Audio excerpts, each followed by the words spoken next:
శ్రీమహాగణాధిపతయే నమః. ఓం గురుభ్యో నమః. ఓం శ్రీమాత్రే నమః. అరుణాం కరుణాతరంగితాక్షీం ధృతపాశాంకుశపుష్పబాణచాపాం అనిమాదిభిరావృతాం మయూకైః అహమిత్యేవ విభావయే భవాని. శ్రీమాత్రే నమః. ప్రేక్షకులకి ఆ లలితాంబిక అమ్మవారి యొక్క అనుగ్రహం పరిపూర్ణంగా కలగాలని మనస్ఫూర్తిగా కోరుకుంటూ, మనం ఈరోజు మహాలయ పక్షాలు వచ్చాయి కాబట్టి పితృదోషములు ఏ రకంగా ఏర్పడతాయి, వాటిని ఏ ఏ పనులు చేయడం ద్వారా, అంటే మన జీవితంలో మనం చేసేటువంటి మన ప్రవర్తనలో అనుకోండి, మన బంధువర్గంలో అనుకోండి, అలాగే మనం చేసేటువంటి దానం అనుకోండి, మనం వెళ్ళాల్సిన క్షేత్రాలు అనుకోండి, ఇవన్నీ కూడా ఏమి చేస్తే మనకి ఆ పితృదోషం నుంచి బయటపడతాము అనేటువంటి అంశాలు ఏవైతే ఉంటాయో అవి చెప్తుంది నేనైనప్పటికీ కూడా చెప్పిస్తుంది సాక్షాత్ లలితామ్మవారిగా భావిస్తూ ఒక్కొక్క లగ్నము గురించి తెలుసుకుందాం. లగ్నం తెలియని వారు రాశితో చూసుకోవచ్చు, నో ప్రాబ్లం, దాని ఇబ్బంది లేదు. చాలా మంది కన్ఫ్యూజ్ అవుతున్నారు, ఏమంటే మీరు లగ్నం అంటున్నారు, మరి రాశి చూసుకోవాలి లగ్నం చూసుకోవాలని. లగ్నం 2 గంటలకు ఒకసారి మారిపోతుంది కాబట్టి ఇంకా షార్ప్గా మన మీద పనిచేస్తుంది. రాశి 2.5 రోజులు ఉంటుంది ఒకే రాశి కాబట్టి దానికంటే లగ్నం బాగా పనిచేస్తుందని చెప్తుంటాను, అంతకుమించి మరొకటి ఏమీ లేదు. ఏమీ కన్ఫ్యూజ్ అవ్వకండి.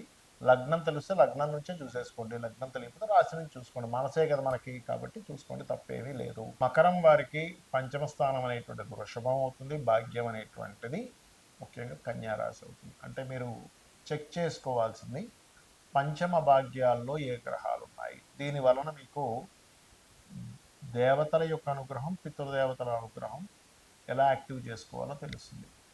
పంచమ స్థానం ఏదైతే ఉందో ఆ పంచమంలో, ఉదాహరణ కంటే వృషభంలో మీకు అక్కడ నీచబడేటువంటి గ్రహం ఏముంటుంది అంటే కేతు ఉంటాడు. మకరం నుంచి పంచమంలో ఉదాహరణకు నీచబడ్డ గ్రహం ఉందనుకోండి, అప్పుడు ఉలవలు ఎక్కువగా దానంగా ఇస్తుండడం చేస్తుండాలి. మంత్రం కూడా కాస్త గణపతి యొక్క మంత్రాన్ని స్మరిస్తూ ఉన్నట్లయితే అన్ని విధాలా మీకు బాగుంటుంది. అలాగే మరొక విషయం ఏంటంటే పాపగ్రహాలు ఏమైనా ఉన్నాయి, ఉదాహరణకి పంచమంలో మరి 2-3 పాపగ్రహాలు ఉంటాయి, కుజరాహులను లేకపోతే శుక్రకేతువులను, పంచమాధిపతి స్పాయిల్ అవ్వడం ఇలా ఉన్నప్పుడు తత్సంబంధించిన దానం మీరు వీడియో ఆఖరి వరకు చూసినట్లయితే ఏ దానాలు ఇవ్వాలి, ఏ గ్రహాలకు అనేది కూడా నేను చెప్తున్నాను, చూడండి. అలాగే భాగ్యస్థానం కన్య అయింది కాబట్టి విష్ణు అధిష్టాన దేవత అవుతాడు బుధుడికి, కాబట్టి విష్ణు ఆలయాలకి వెళ్ళడం. అందులో ముఖ్యంగా ఒక్కోసారి మనకి ఆలయాల్లో మనకి చూడండి కూరగాయలతో అలంకారాలు చేస్తుంటారు. అలాంటి సమయాల్లో మీరు ఏదైనా సరే, ఇప్పుడు శాకాంబరి అమ్మవారి యొక్క ఇది చేస్తుంటారు, అంటే శాకములతో, అంటే ఏవైతే కూరగాయలతో ఉంటాయో ఆ యొక్క వాటితో అలంకరణ చేసేటువంటి కార్యక్రమాలు చేస్తూ ఉంటారు. అలాంటప్పుడు మీరు ఆ కూరగాయలను మీరు కనుక స్వామివారికి అమ్మవారికి సమర్పించినట్లయితే మీకు ఓపెన్ అవుతుంది. భగవత్ అనుగ్రహం అనేటువంటి బ్లాక్ అయిపోతుంది. చాలామందికి బ్లాక్డ్ భాగ్యచక్ర లాగా దేవతానుగ్రహం రాకపోవడం, పితృదేవతానుగ్రహం రాకపోవడం, దాన్నే బ్లాక్డ్ భాగ్యచక్ర అంటూ ఉంటారు. కాబట్టి ఇవి మీరు పితృదేవతలకు సంబంధించిన స్థానం పంచమ స్థానం. సర్వసాధారణంగా సింహరాశి పాడైన రవిరాశి పాడైనా కూడా దాన్ని మనం తీసుకుంటాం. కాకపోతే ముఖ్యంగా మీ లగ్నానికి పంచమం ఏదైతే ఉందో అది మంచి గ్రహం ఉందనుకోండి, మీరు ఇంకా చక్కగా చేయగలుగుతుంటారు, అన్ని పితృదేవత అనుగ్రహం బాగుంటుంది. కానీ భాగ్యాధిపతి పాడైతే దేవతానుగ్రహం తగ్గిపోతుంది. కాబట్టి ఈ రెండిట్లో ఏది తగ్గింది, ఏది బాగుందో చూసుకొని తత్సంబంధించి చేయడం వల్ల మీకు అనుగ్రహం కలుగుతుంది. అయితే ఇక్కడ పంచమ స్థానము భాగ్యస్థానము పితృదోషాలకి కారకము. అదేవిధంగా రవి గనక పాడైతే అని చెప్పుకున్నాం, రవి పాడైనా ఒకటి, పంచమ స్థానం పాడైనా, పంచమాధిపతి పాడైనా, భాగ్యస్థానం పాడైనా, భాగ్యాధిపతి పాడైనా అది పితృదోషం కిందకి వస్తుంది. అయితే ఈ పితృదోషాల వల్ల మనకు కలిగేటువంటి ఎఫెక్ట్ ఏమిటి అంటే, మనకి నెగటివ్ ఎనర్జీస్ తొందరగా కనెక్ట్ అవుతాయి, ఒక పట్టాన పోవు. అదే పితృదేవతల అనుగ్రహం ఉందనుకోండి, అవి ఖచ్చితంగా తొలగిపోతాయి. మరి ఇక్కడ పితృదేవత అనుగ్రహం కలగడానికి అసలు మనం నిత్యం చేయవలసినటువంటి ఏమిటి అని చెప్పి చూసుకున్నట్లయితే నిత్య తర్పణాలు అంటారు. అంటే పితృదేవతలకని, ఋషులకని, దేవతలకని మనం తర్పణాలు వదులుతూ ఉండాలి. ఆ యొక్క అలవాటు ఉన్నటువంటి వారు, అవి తెలుసుకొని చేసేటువంటి వారు ఖచ్చితంగా చేయాలి. తెలిసి చేయకపోతే మరింత దోషం. అది తెలియదు పాపం, అది వేరు, అది ఇంకో రకంగా అది మారి ఇంకో రకమైనటువంటి ఫలితాల్లో తీసుకెళ్తూ ఉంటుంది. అంటే వారు చేసేటువంటి కొన్ని ధార్మికమైన పనుల వల్ల కూడా ఆ రిజల్ట్ వచ్చేస్తుంటుంది. ఇవి ముఖ్యంగా చేయాలి. రెండవది అమావాస్య, అదేవిధంగా ఇటువంటి పితృపక్షములు అంటారు. ఇప్పుడు మనకు 15 రోజులు ఉంటాయి. ఈ పితృపక్షాల సమయంలో కూడా మీరు చక్కగా పితృదేవతల కోసమని స్వయం పాకం ఇవ్వడము.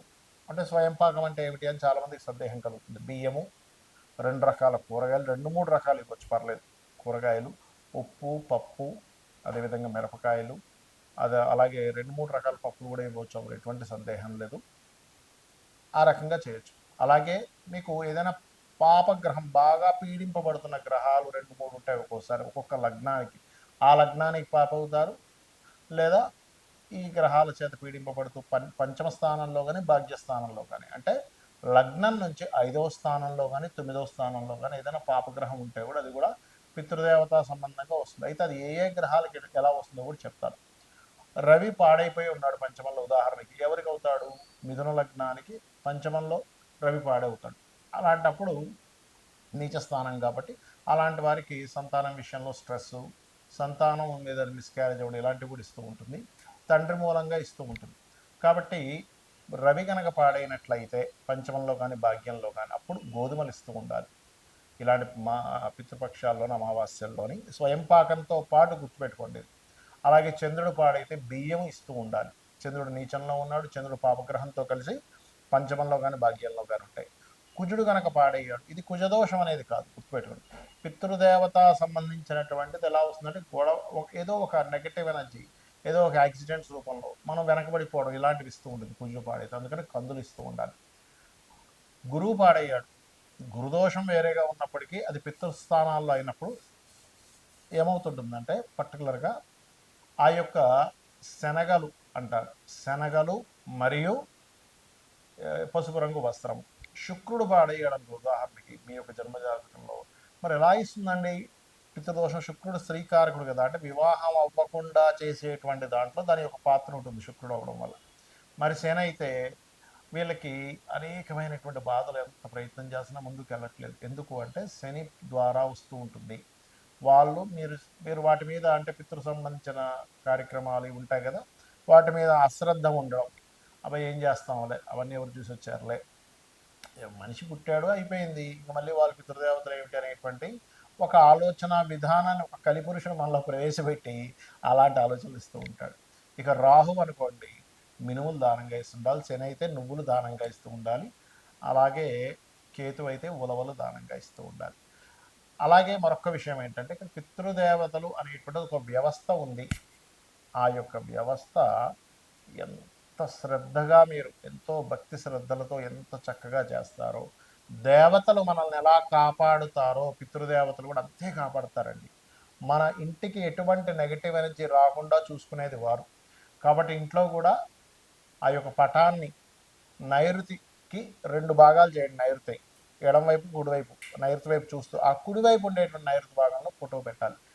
అంటే ఒక ప్లానింగ్ తీసుకొని బ్రహ్మస్థానం నుంచి ఆ రకంగా చేయండి.